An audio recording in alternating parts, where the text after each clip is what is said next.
Hello guys, isang mapagpalang araw po sa ating lahat. So guys, ayan, dito tayo ngayon sa duhat. May mga bunga pa.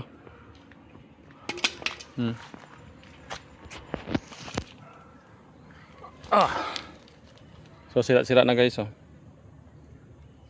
Pero pwede pa to guys makain.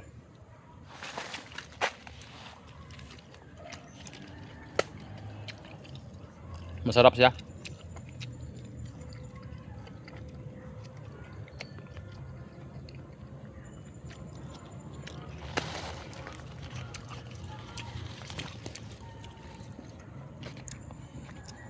Bitak-bitak na siya guys. Timahan ng ulan.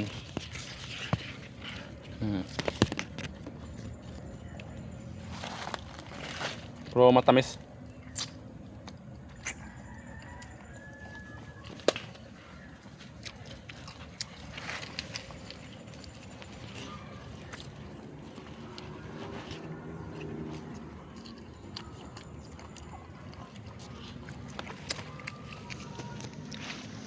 So ano siya guys, matamis siya.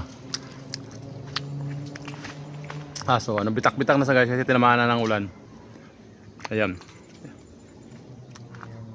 Marami pang natirang mga bunga. Pero nung tag-init guys, ang daming bunga nito. Ito yung duhat. Duhat na ano to, hybrid. Malalaki ang bunga. Tsaka maganda ito guys, ginagawa itong ano, wine. Kasi nakapagsubok na ako nito sa paggawa ng wine. Parang ano din siya, maganda, masarap siya. Gamot ito sa mga diabetes. Yan o. May mga bunga pa siya. Ayan. Ito lang siya guys. Medyo ano na siya, medyo hindi na maganda tingnan. Kasi gawa ng inabot siya ng ulan. Kaya ganito na itsura niya. Pag tagulan kasi guys, ang mga duhat ay pangit na. Tinatamaan na talaga. Ayun, kita nyo naman sa ilalim, laglagan, no? Daming laglag na. Kaya pag pumunta ka dito guys, dito sa area, maasim, amoy tuba.